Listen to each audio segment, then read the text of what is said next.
Évangile de Jésus-Christ selon saint Jean. Au commencement était le Verbe, et le Verbe était auprès de Dieu, et le Verbe était Dieu. Il était au commencement auprès de Dieu. C'est par lui que tout est venu à l'existence, et rien de ce qui s'est fait ne s'est fait sans lui. En lui était la vie, et la vie était la lumière des hommes. La lumière brille dans les ténèbres, et les ténèbres ne l'ont pas arrêtée. Il y eut un homme envoyé par Dieu. Son nom était Jean. Il est venu comme témoin, pour rendre témoignage à la lumière, afin que tous croient par lui. Cet homme n'était pas la lumière, mais il était là pour rendre témoignage à la lumière. Le Verbe était la vraie lumière, qui éclaire tout homme en venant dans le monde. Il était dans le monde, et le monde était venu, par lui à l'existence, mais le monde ne l'a pas reconnu. Il est venu chez lui, et les siens ne l'ont pas reçu.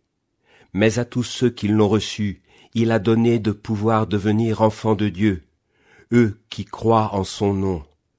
Ils ne sont pas nés du sang, ni d'une volonté charnelle, ni d'une volonté d'homme. Ils sont nés de Dieu.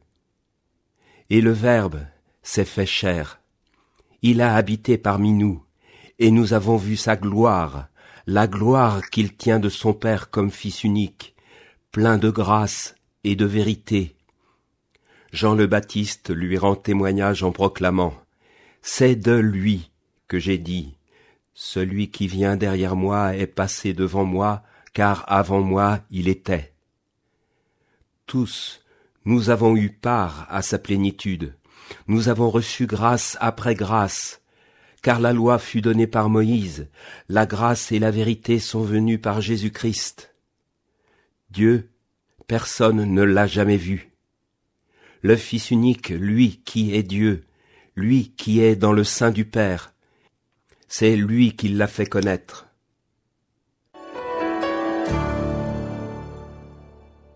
Nous préférons l'histoire de la crèche à ce solennel prologue de saint Jean, trop mystique, n'est-ce pas? La façon personnelle dont l'apôtre Jean raconte Noël est certainement très céleste, mystérieusement théologique. De fait, le même saint Jean a aussi écrit l'Apocalypse, livre qui rapporte les répercussions célestes des événements terrestres. Donc, puisqu'il s'agit du même Noël qu'à la crèche, je vous propose de lire ce prologue comme une contemplation depuis le haut du ciel de la grande fête d'aujourd'hui.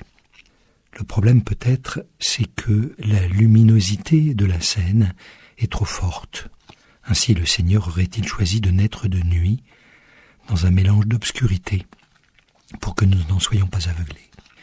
Mais d'en haut, depuis le ciel, auprès du Père, on s'habitue à ces fulgurances, et je vous invite à reconnaître, entre ces flashs, l'un et l'autre des personnages de la crèche.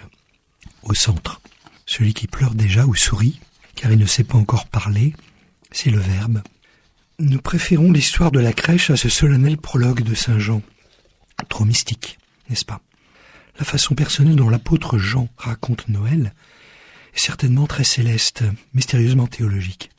De fait, le même saint Jean a aussi écrit l'Apocalypse, livre qui rapporte les répercussions célestes des événements terrestres.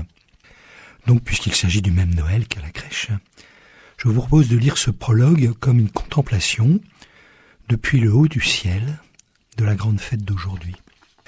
Le problème peut-être, c'est que la luminosité de la scène est trop forte. Ainsi, le Seigneur aurait-il choisi de naître de nuit dans un mélange d'obscurité pour que nous n'en soyons pas aveuglés.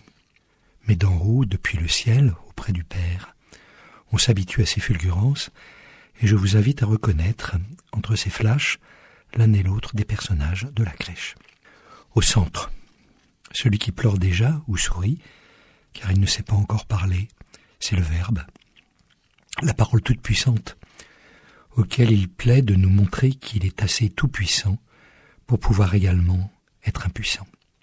Le petit Jésus, bien sûr, le Verbe.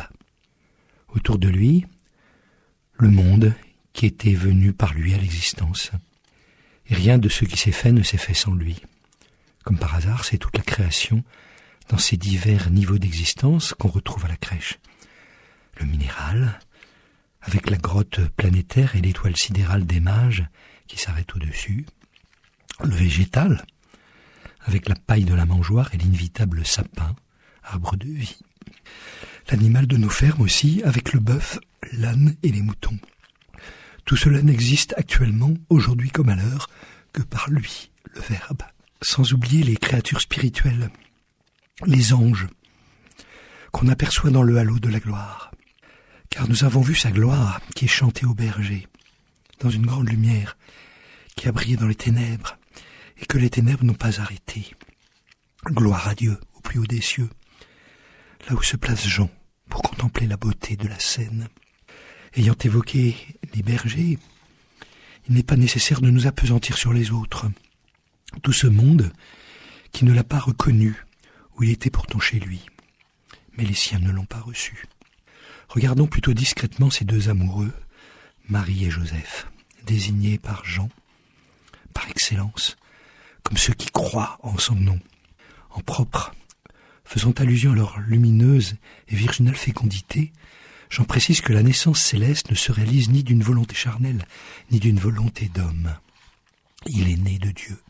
Et par le Verbe premier-né, avec Marie et Joseph, nous aussi naissons de Dieu. Et le Verbe s'est fait chair.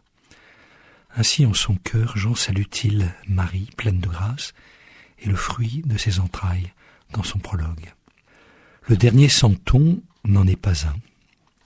C'est le Père. Le Père qui est aux cieux, par le regard duquel Jean contemple la crèche. Et là, je cède la parole à un grand théologien. C'est un peu long. Le Fils, cet enfant couché devant nous, n'a pas été contraint par le Père à s'incarner ainsi. Il est en effet le même Dieu unique que le Père, tout aussi parfaitement libre et souverain que le Père et le Saint-Esprit. Lui, le Fils, s'est offert depuis l'éternité en toute liberté divine pour se porter garant de la création de Dieu le Père. Et c'est en vertu de cette oblation que le Dieu Trinité a pu prendre le risque de créer un monde tel qu'il fut effectivement, et même de le déclarer très bon. À la croix, le Fils ressaisira en lui toute l'indicible souffrance du monde et fournira au Père la preuve qu'on peut encore, au milieu de la déréliction, aimer et adorer Dieu par-dessus tout. Mais que se passe-t-il alors dans les entrailles du Père ? L'oblation du Fils ne l'a-t-elle pas depuis l'éternité touchée et percée jusqu'au cœur ? Ne lui a-t-il pas fallu depuis l'éternité rester stupéfait devant cette oblation du Fils, de ce qu'une idée pareille eût pu surgir de l'abîme de la liberté divine ? Ne faut-il pas voir dans cet étonnement même du Père une forme suprême d'adoration ? Pourquoi le Père ne devrait-il pas adorer le miracle de l'amour divin du Fils, tout comme le Fils sur la terre a constamment adoré le Père ? Fin de citation. Au commencement, ainsi, était l'adoration. L'évangile du jour a été commenté par le père Dominique Redoulez, prêtre